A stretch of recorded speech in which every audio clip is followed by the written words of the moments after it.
പിതാവിൻ്റെയും പുത്രൻ്റെയും പരിശുദ്ധാത്മാവിൻ്റെയും നാമത്തിൽ തന്നെ ആമേൻ. ഒരു ശിഷ്യൻ ഗുരുവിനോട് ചോദിച്ചു, ആരാണ് അന്ധൻ? ഗുരു മറുപടി പറഞ്ഞു, ഒരാളുടെ നിസ്സഹായ അവസ്ഥ കാണാൻ കഴിയാത്തവനാണ് അന്ധൻ. അടുത്ത ചോദ്യം ശിഷ്യൻ ചോദിച്ചത്, ആരാണ് അംഗഭംഗമുള്ളവൻ? ഗുരു പറഞ്ഞു, മനസ്സും ഹൃദയവും തങ്ങളുടെ അയൽക്കാരൻ്റെ അടുക്കൽ എത്തിക്കാൻ കഴിയാത്തവനാണ് അംഗഭംഗമുള്ളവൻ. ശിഷ്യന്റെ അടുത്ത ചോദ്യം, ആരാണ് ചെകിടൻ? ഗുരുവിന്റെ മറുപടി, നീതിക്ക് വേണ്ടി കരയുന്ന സഹോദരന്റെ കരച്ചിൽ കേൾക്കാൻ കഴിയാത്തവനാണ് ചെകിടൻ.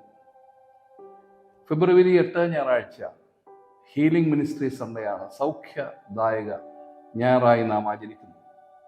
ഇന്നത്തേക്ക് തിരഞ്ഞെടുത്തിരിക്കുന്ന വിഷയം അനുകമ്പ, സ്നേഹത്തിലും സഹനത്തിനുമുള്ള ഒരുമ. Compassion, loving and suffering together. ഈ ആഴ്ചത്തെ അൽമനാക്കിലുള്ള പ്രാർത്ഥന, അതിൻ്റെ ഒരു ഭാഗം ഇങ്ങനെയാണ്: നിന്റെ ദാസനായ ക്രിസ്തുവിനെ പോലെ നീതിയും കരുണയും ഉള്ളവരായി. അവിടെ 3 ചിന്തകൾ പറഞ്ഞിട്ടുണ്ട്, പ്രാർത്ഥിക്കുന്നുണ്ട്. ഒന്ന്, അടിമത്തത്തിലായവരെ വിമോചിപ്പിക്കുവാൻ, നിശബ്ദമാക്കപ്പെട്ടവർക്ക് ഐക്യദാർഢ്യത്തിന്റെ ശബ്ദമാകുവാൻ. മൂന്നാമതായിട്ട് അവിടെ പറയുന്നത്, സൗഖ്യത്തിന്റെയും പ്രാർത്ഥനയുടെയും പ്രഘോഷണത്തിന്റെയും ചാലകങ്ങളാകുവാൻ ഞങ്ങളെ ശക്തീകരിക്കണം. അതാണ് അടുത്ത ആഴ്ചയിൽ നമ്മൾ ദേവാലയത്തിൽ പ്രാർത്ഥിക്കുന്നത്. ഇന്നത്തെ ചിന്തയിൽ നമ്മുടെ വേദഭാഗങ്ങളിൽ രോഗസൗഖ്യം മാത്രമല്ല, വിമോചനത്തിലൂടെ സൗഖ്യം, നിശബ്ദരുടെ ശബ്ദമായി തീരുന്നതിലൂടെ അനേകർക്ക് ലഭിക്കുന്ന വിടുതൽ തുടങ്ങിയവയും സൗഖ്യത്തിൽ ഉൾപ്പെടുന്നു. യെശയ്യാ പ്രവാചകന്റെ പുസ്തകമാണല്ലോ ഇന്നത്തെ പഴയ നിയമ വേദഭാഗം. അതിന്റെ 42-ാം അധ്യായത്തിന്റെ 1 മുതൽ 9 വരെയുള്ള ഭാഗങ്ങൾ നമ്മൾ വായിച്ചു കേട്ടു. യെശയ്യാ പ്രവാചകൻ 42-ാം അധ്യായത്തിന്റെ 6-ാമത്തെ വാക്യം, കുരുട്ട് കണ്ണുകളെ തുറപ്പാൻ, open the eyes that are blind, ബദ്ധന്മാരെ കുണ്ടറയിൽ നിന്ന് വിടുവിക്കുവാൻ. അതായത് to bring out the prisoners from the dungeon എന്ന് പറഞ്ഞാൽ ക്ലോസ് ഡാർക്ക് പ്രിസൺ, അതായത് വെളിച്ചം കയറാത്ത ഇരുട്ടറ എന്നുള്ളതാണ്. തുടർന്ന് വായിക്കുന്നത്, അന്ധകാരത്തിൽ ഇരിക്കുന്നവരെ കാരാഗ്രഹത്തിൽ നിന്ന് വിടുവിക്കുവാൻ. 7-ാമത്തെ വാക്യം, യഹോവയായ ഞാൻ നിന്നെ നീതിയോടെ വിളിച്ചിരിക്കുന്നു. യെശയ്യാവെന്ന വാക്കിന്റെ അർത്ഥം നമുക്കറിയാം, യഹോവ എൻ്റെ രക്ഷ എന്നുള്ളതാണ്. പഴയ നിയമത്തിലെ പുസ്തകങ്ങളിൽ ഏറ്റവും കൂടുതൽ പ്രാവശ്യം യേശുവിനെ കുറിച്ച് പറഞ്ഞിട്ടുള്ളത് യെശയ്യാവിലാണ്. യെശയ്യാവിന്റെ പുസ്തകം നമ്മൾ ചില ചിന്തകർ പറയുന്നത് ഒരു ചെറിയ ബൈബിൾ എന്ന്. യെശയ്യാവിന്റെ പുസ്തകത്തെ ചെറിയ ബൈബിൾ എന്ന് പറയുന്ന ആളുകളുമുണ്ട്. അവിടെ യേശു കർത്താവിന് ധാരാളം പേരുകൾ നൽകിയിരിക്കുന്നു. 7:14 കാണുന്ന ഇമ്മാനുവേൽ തുടങ്ങി അവസാനത്തെ അധ്യായമായ 66:13 അമ്മയെ ആശ്വസിപ്പിക്കുന്നത് പോലെ ആശ്വസിപ്പിക്കുന്നവൻ വരെയുള്ള ധാരാളം പേരുകൾ അവിടെ നമുക്ക് യേശു കർത്താവിന് യെശയ്യാ പ്രവാചകന്റെ പുസ്തകത്തിൽ കാണുവാൻ സാധിക്കും. ഇന്നത്തെ പഴയ നിയമ ഭാഗത്തുള്ള 42-ാം അധ്യായത്തിന്റെ 1 മുതൽ 9 വരെയുള്ള വാക്യങ്ങളിൽ 42-4 ഭൂമിയിൽ ന്യായം സ്ഥാപിക്കുന്നവൻ, 42-6 കുരുട്ട് കണ്ണുകളെ തുറക്കുന്നവൻ, 42-6 തന്നെ തടവുകാരെയും അന്ധകാരത്തിലിരിക്കുന്നവരെ വിടുവിക്കുന്നവൻ തുടങ്ങി ധാരാളം ഭാഗത്ത് യേശു കർത്താവിന്റെ ശുശ്രൂഷയെ പറ്റിയും പറഞ്ഞിരിക്കുന്നു. ഈ പ്രവചന പുസ്തകത്തിൽ എവിടെ, ആര്, ഏത് നിലയിൽ വിടുതൽ ആവശ്യമാണോ അവിടെ പ്രവർത്തിക്കുന്ന ദൈവത്തെയാണ് നമുക്ക് കാണുവാൻ സാധിക്കുന്നത്. അതൊന്നുകൂടി ശ്രദ്ധിക്കണം.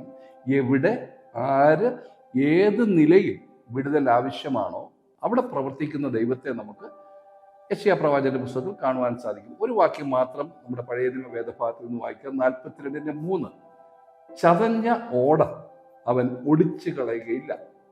ബ്രൂസ്ഡ് റീഡ്, അതായത് ഇഞ്ചുറി പറ്റിയ, പരിക്ക് പറ്റിയ ഓട അവൻ ഒടിച്ചു കളയുകയില്ല. പുകയുന്ന തിരി കെടുത്ത് കളയുകയില്ല. അവൻ സത്യത്തോടെ ന്യായം പ്രസ്താവിക്കും.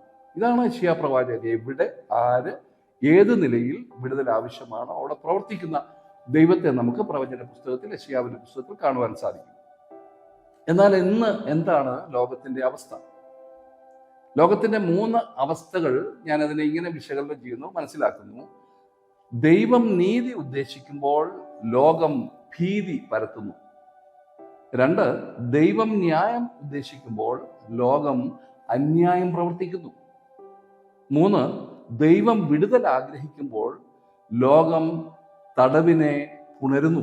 ഇങ്ങനെയുള്ള 3 അവസ്ഥയിലൂടെയാണ് ലോകം ഇന്ന് കടന്നു പോകുന്നത്. ഇവിടെ വിടുതലിന്റെ സൗഖ്യം ലോകത്തിന് നൽകുവാൻ നമുക്ക് കഴിയണം. 1970, അതായത് ഇന്നേക്ക് 56 വർഷം മുമ്പ് വയലാർ എഴുതിയ ഒരു ഗാനമുണ്ട്. ആ ഗാനം ഇങ്ങനെയാണ്: സത്യം എവിടെ, സൗന്ദര്യം എവിടെ, സ്വാതന്ത്ര്യം എവിടെ, നമ്മുടെ രക്തബന്ധങ്ങൾ എവിടെ, നിത്യസ്നേഹങ്ങൾ എവിടെ, 1000 യുഗങ്ങളിൽ ഒരിക്കൽ വരാറുള്ള അവതാരങ്ങൾ എവിടെ. അതിന്റെ തുടക്കം ഇങ്ങനെയാണ്: മനുഷ്യൻ മതങ്ങളെ സൃഷ്ടിച്ചു, മതങ്ങൾ ദൈവങ്ങളെ സൃഷ്ടിച്ചു, മനുഷ്യനും മതങ്ങളും ദൈവങ്ങളും കൂടി ചേർന്ന് മണ്ണ് പങ്കുവെച്ചു. എന്നാൽ അതിന്റെ ഓരോ സ്റ്റാൻസയുടെ അവസാനത്തെ ലൈൻ ഇങ്ങനെയാ വയലാർ എഴുതിയിരിക്കുന്നത്: മനുഷ്യൻ തെരുവിൽ മരിക്കുന്നു, മതങ്ങൾ ചിരിക്കുന്നു. മറ്റൊരു ഭാഗത്ത് എഴുതുന്നു: ദൈവം തെരുവിൽ മരിക്കുന്നു, ചെകുത്താൻ ചിരിക്കുന്നു. ചെകുത്താൻ ചിരിക്കുന്ന ഒരു ലോകത്തിലാണ് നമ്മൾ ഇന്ന് ജീവിക്കുന്നത്. പിശാച് ജയമെടുക്കുന്നുണ്ടോ എന്ന് നാം സംശയിക്കേണ്ടിയിരിക്കുന്നു. വേദപുസ്തകത്തിൽ പറയുന്നത് പിശാച് അലറുന്ന സിംഹം പോലെയാണ്, അലറുന്ന സിംഹം പോലെ. മറ്റൊരു ഭാഗത്ത് പറയുന്നത് സാത്താന്റെ തന്ത്രങ്ങളോട് എതിർത്ത് നിൽക്കുകയും. അതൊന്നും വിശദമാക്കുന്നില്ല. നമുക്കറിയാം, നമ്മുടെ മഹായിടവ കൺവെൻഷൻ കഴിഞ്ഞ ആഴ്ചയിൽ സമാപിച്ചു. 60ാമത്തെ തൃതീയ ജൂബിലി സ്മാരക കൺവെൻഷന്റെ 60ാമത് യോഗം. അവിടെ നമ്മുടെ എല്ലാ മിഷൻ ഫീൽഡുകളിലും വന്ന അച്ഛന്മാര്, അല്ലെങ്കിൽ നമ്മുടെ പ്രവർത്തനം മൂലം വിശ്വാസത്തിലേക്ക് വന്ന അവിടുത്തെ ജനങ്ങൾ, മിഷണറിമാര്, അവർ ധാരാളം കാര്യങ്ങൾ പറഞ്ഞു. ഞാൻ ഈ പ്രാവശ്യം ശ്രദ്ധിച്ച ഒരു കാര്യമെന്ന് പറയുന്നത്, 26 വർഷം ആയിട്ട് കൺവെൻഷന് 26 വർഷമായി എൻ്റെ ഓർഡിനേഷൻ കഴിഞ്ഞിട്ട് ഞാൻ ശ്രദ്ധിച്ച ഒരു കാര്യം, അവരാരും സാധാരണ പറയുമ്പോൾ നമ്മൾ പൈസ, സാമ്പത്തികം, പക്ഷെ ഇന്ന് നമ്മുടെ എല്ലാ അച്ഛന്മാരും വിശ്വാസികളും ഊന്നൽ നൽകിയത് അവരുടെ ജീവൻ അപകടത്തിലാണ് എന്നുള്ളതാണ്. അവരുടെ ജീവൻ അപകടത്തിലാണ് എന്നുള്ളതാണ് അവരെല്ലാം വളരെ പ്രാധാന്യത്തോടെ പറഞ്ഞത്. അപ്പോൾ പറയുമ്പോൾ ഇന്ത്യ മഹാരാജ്യം എന്ന് പറയുന്നത് ലോകത്തിലെ ഏറ്റവും വലിയ ജനാധിപത്യ മതേതരത്വ രാഷ്ട്രമാണ്. അവിടെയുള്ള മിഷണറിമാര്, നമ്മുടെ ആളുകളാണ് ഇത് പറയുന്നത്.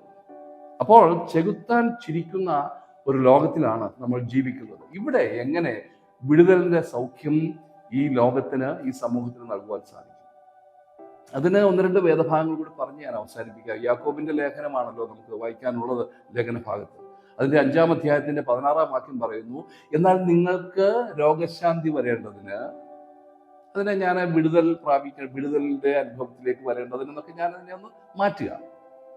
തമ്മിൽ പാപങ്ങളെ ഏറ്റുപറഞ്ഞ് ഒരുവന് വേണ്ടി ഒരുവൻ പ്രാർത്ഥിപ്പിൻ. തുടർന്ന് പറയുന്നതാണ് ഏറ്റവും പ്രാധാന്യമുള്ളത്: നീതിമാന്റെ ശ്രദ്ധയോടുകൂടിയ പ്രാർത്ഥന വളരെ ഫലിക്കുന്നു.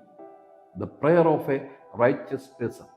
നീതിമാന്റെ ശ്രദ്ധയോടുകൂടിയ പ്രാർത്ഥന. ആദ്യം പറയുന്നത് നിങ്ങൾക്ക് രോഗശാന്തി വരേണ്ടതിന്, അല്ലെങ്കിൽ നിങ്ങളുടെ പ്രാർത്ഥനയ്ക്ക് മറുപടി ലഭിക്കേണ്ടതിന്, നിങ്ങൾ പ്രാർത്ഥിക്കുന്ന ആർക്ക് വേണ്ടിയാണോ അവർക്ക് വിടുതൽ ലഭിക്കേണ്ടതിന്, നിങ്ങളുടെ പാപങ്ങളെ തമ്മിൽ ഏറ്റുപറഞ്ഞിട്ട് ഒരുവന് വേണ്ടി മറ്റൊരുവൻ പ്രാർത്ഥിക്കുന്നു.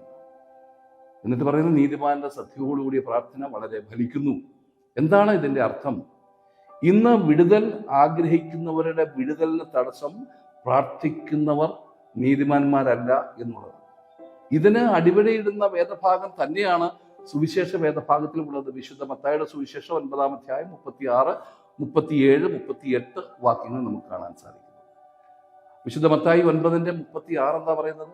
യേശു പുരുഷാരത്തെ ഇടയരില്ലാത്ത ആടുകളെ പോലെ കുഴഞ്ഞവരും ചിഹ്നവരുമായി കണ്ടിട്ട് അവരെ കുറിച്ച് മനസ്സലിഞ്ഞു. They were harassed and helpless, like sheep without the shepherd. ഇടയനില്ലാത്ത ആടുകളെ പോലെ കുഴഞ്ഞവരായതുകൊണ്ട്, ചിഹ്നവരായതുകൊണ്ട് യേശു അവരെ കണ്ടിട്ട് മനസ്സലിഞ്ഞു. എന്നിട്ട് ശിഷ്യന്മാരോട് പറയുന്ന ഒരു കാര്യമുണ്ട്: കൊയ്ത്ത് വളരെയുണ്ട്, വേലക്കാരോ ചുരുക്കം. The harvest is plentiful, but the laborers are few. കൊയ്ത്ത് വളരെയുണ്ട്, വേലക്കാരോ ചുരുക്കം. അതായത് നിസ്സഹായകരായ, കുഴഞ്ഞ അവസ്ഥയിലുള്ള ആളുകളുടെ പരിതാപകരമായ അവസ്ഥയിൽ നിന്ന് വിടുതൽ നൽകുവാൻ നല്ല വേലക്കാരെ ആവശ്യമുണ്ട്. അവരിലൂടെയാണ് വിടുതൽ, അവരിലൂടെയാണ് സൗഖ്യം. ദേശത്തിന്റെ വിടുതൽ പ്രക്രിയയിൽ തോൾ കൊടുക്കുവാൻ എനിക്ക് സാധിക്കുന്നുണ്ടോ എന്ന് നമ്മോട് തന്നെ നമുക്ക് ചോദിക്കാം. നമ്മുടെ ഉത്തരവാദിത്വം വളരെ വലുതാണ്, കൊയ്ത്ത് വളരെയുണ്ട്. എന്നിട്ട് അതിന്റെ 9-ാമത്തെ വാക്യം, വിശുദ്ധ മത്തായി 9:9 പറയുന്നത്, കൊയ്ത്തിന്റെ യജമാനനോട് കൊയ്ത്തിലേക്ക് വേലക്കാരെ അയക്കേണ്ടത് യാചിപ്പീൻ. പ്രേ ഏണസ്റ്റ്ലി എന്നാണ് അവിടെ. യാചിപ്പീൻ എന്നുള്ള വാക്കിന് പ്രേ ഏണസ്റ്റ്ലി ടു ദ ലോർഡ്.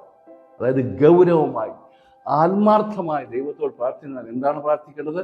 കൊയ്ത്തിന്റെ യജമാനോട് കൊയ്ത്തിന് വേലക്കാരെ. കാരണം കൊയ്ത്ത് വളരെയുണ്ട്, വേലക്കാരോ ചുരുക്കം.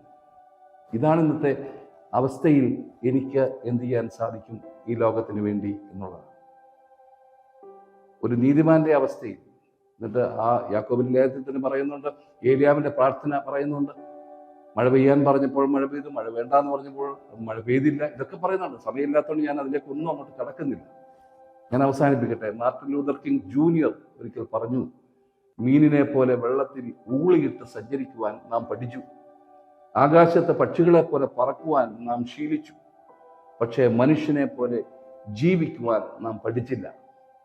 പ്രിയരെ, ദൈവത്തിൻ്റെ വചനം ഈ ആഴ്ചകളിൽ ഈ ദിവസം നമ്മോട് പറയുന്നു, നീതിമാന്റെ ശ്രദ്ധയോടുകൂടിയ പ്രാർത്ഥന വളരെ ഫലിക്കുന്നു. ഒരു നീതിമാനായി അടിമത്തത്തിലായവരെ വിമോചിപ്പിക്കുന്ന പ്രക്രിയയിൽ നിശബ്ദമാക്കപ്പെട്ടവരുടെ ശബ്ദമായി സൗഖ്യത്തിൻ്റെയും പ്രാർത്ഥനയുടെയും പ്രഘോഷണത്തിൻ്റെയും ചാലകങ്ങളായി തീരുവാൻ ഏവരെയും ദൈവം സഹായിക്കട്ടെ. കൊയ്ത്ത് വളരെയുണ്ട്, വേലക്കാരോ ചുരുക്കം. ആമേൻ. സ്തോത്രം. കൊയ്ത്ത് വളരെയുണ്ട്, വേലക്കാരോ ചുരുക്കം. ഈ ഒരു സാഹചര്യത്തിൽ ഞങ്ങൾ എങ്ങനെയായിരിക്കണമെന്ന് ഇന്നത്തെ വേദഭാഗങ്ങളിലൂടെ ഞങ്ങളെ കേൾപ്പിച്ചുവല്ലോ.